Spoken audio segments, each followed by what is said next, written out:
my beloved Boss Mike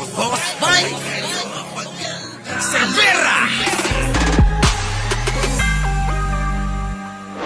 Attorney Michael Poa, mga kabrigada, magsisilbing paper trail witness sa impeachment hearings laban kay Vice President Sara Duterte. Ayon yan sa isang kongresista. Brigada Haji Camino, ibrigada mo! Brigada Live Report.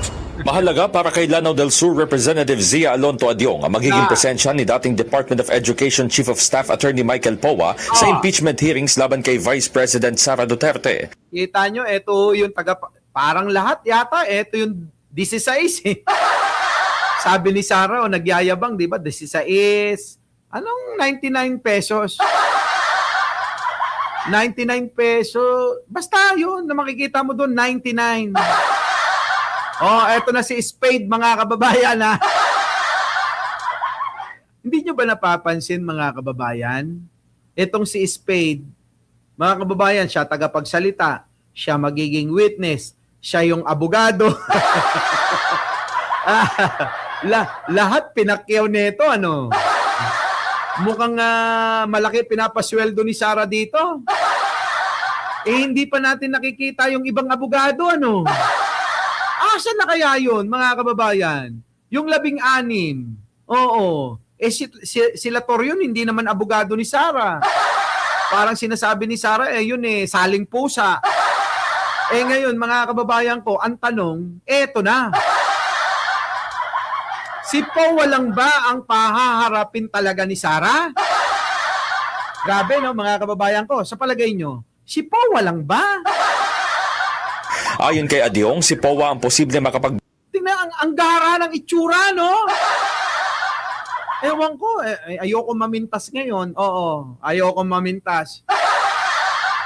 Di ba, Dali Babes? bigay linaw sa kung paano inihahanda ang report ukol sa paggastos ng confidential funds sa DepEd noong kalihim pa nito si VP Sara. Mismong si Poa na anya ang nagsabi na handa itong dumalo sa pagdinig ng House Committee on Justice kaya makatutulong ito para maungkat ang record sa pangangasiwa at pag-uulat ng confidential funds. Di ba, sabi nila, handa silang umattend ng committee ng dyan sa Kongreso sa sala ni Luistro. Pero mga kababayan, yung handa na sinabi nila ron na nako Friday, hanggang ngayon ngangay pa rin.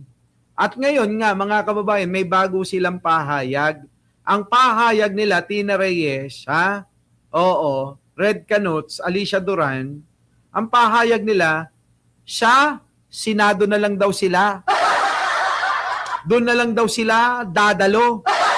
Akala ko ba'y dadalo kayo dyan at ipapakita ninyo na ang Mary Grace Piatos ay talagang eto, yung mga pinangalan na ganito. Pero mga kababayan, wala pa rin. Ngangay pa rin mga kababayan, ngangay.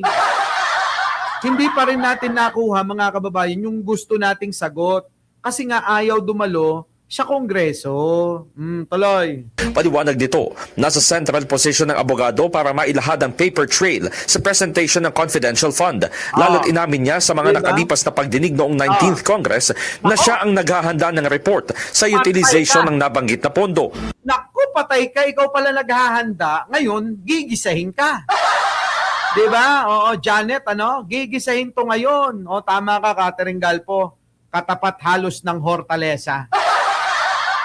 Gigisahin ngayon, mga kababayan, Tyra, kasi siya yung mismo na umamin na siya yung nag-aayos ng mga dokumento na yon na kailangan malaman dyan sa komite no Luistro. Kaya naku, magigisa to. Yari ka, wala kang lusot. Ang tanong, dadalo ba ito, mga kababayan? Boss Mike, kung ikukumpara mo ang mukha niyan kay Baste, para silang magkapatid kay Digong. Para silang magkapatid sa ama. Hazel, nandyan na. Di ba? Ito na, sabi rito ni Grace Gruta, Sir Mike, lahat ng kawalangyaan ng Sara, na kay Sara na. Kaya kahit anong hamon at salita. Wala nang epekto sa kanya. That's the reason na tumatawa na lang siya. Makapal na ang mukha ni Sarah. Grabe, na. Sinungaling. Oo, sinungaling din yan si Powa. Frag eh. Grabe, no? O, sabi dito ni Dennis Ostonal, guilty, kaya ayaw nila humarap sa kanilang mga kaso. Aray ko. Grabe naman kayo talaga, no? Oo. Attorney Empoy. O, sige, tuloy. Naniniwala rin ang kongresista na dapat kilalanin ang paggalang ni Powa sa pagiging lehitimo ng committee hearing patungkol sa impeachment complaint. Dagdag ni Adyong, maaaring ang presensya ni Powa ang isa sa pinaka-aabangan sa susunod na round ng mga pagdinig. Nako, yan na. Nako, Diyos ko, ganda nito, mga kababayan. No? JC, ha? Marites Musni, Marian Tomas. Nako, Nanako, Friday. Irma ka po yan. Abangan natin to, Lamberto Espanya. Boss Mike, parang kuwagong, ano sabi rito? Parang kuwagong nagpapanggap na tao. Grabe kayo. Sabi rito, Powa, kamukha ng Jack. Oo nga, no? Kamukha daw ng Jack sa baraha. Ay, nako, ang dami yung Susan Louie. Ano sabi ni Susan Louie? Kung ang langit ay halik, gawin nating alab ang mundo. Talagang may punchline pa. Eto si Only Bekok, sabi rito. Hindi mukhang Pinoy si Powa, mukhang Inchek Beho. Sabi rito, Nino, pag si Marcol, then si Powa pag si Marco, then si Powa Prague. Sasamahan nyo. Intindi nyo mambash. Liberty Toreno. Sir Mike, may pinost si Bagong Lipunan. Na comments ng isang mayaman. Ng isang mamamayan. About Sara Lustay. Mukhang may issue about passing bar as lawyer. Pasang awa? Binayaran? Sabi ni Carlo Cabinson. Hawig ni Powa si Kero Keropi. Sabi rito, partners in crime. Sabi ni Romag, sabi ni rito, nabasa na. Sino pa? Ano sasabi? Ayan na, Boss Mike, kaka-umpisa lang ba ng live? Matagal na. Team replay na kayo, mukhang taga-ibang planeta yung lawyer ni Sarah. Ang pangit parang alien. Grabe kayo. Sabi rito, Boss Mike, may pinorward ako sa'yo. Iniipit sa Davao ang 20 pesos na bigas para magalit sa gobyerno. Grabe, no? Titindi, pati yung tulong ng gobyerno, ginagawan pa rin nila ng issue. Grabe, no? Ayan, no? Sige, mamaya check ko, ha? Grabe, mga kabayan. Boss Mike, may pinorward ako sa'yo. Iniipit sa Davao ang 20 pesos na bigas para magalit sa gobyerno. Tony Ninubla. Mukhang inareglo lang ni Digong ang bar exam ni Chucky dahil sa sobrang bobo.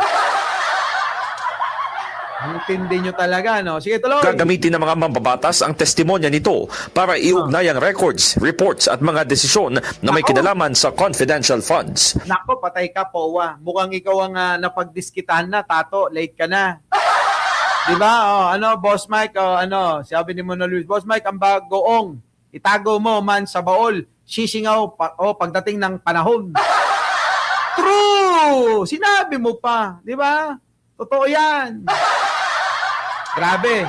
So ngayon, si Powa ang gagawing pulutan sa kamera. Lahat siya yung may sabi pero hindi naging nangyari. Ngayon, yari ka ngayon. Ako naniniwala, Lucy Rivera. Gigisahin yan, Flora Rabara. Sino? Si Powa. Elican del Carmen, Maring Joji, di, paano na? Paalamanan na tayo, Kita-kita po tayo. Kita-kita po tayo mamaya, Our beloved Boss Mike Cervera.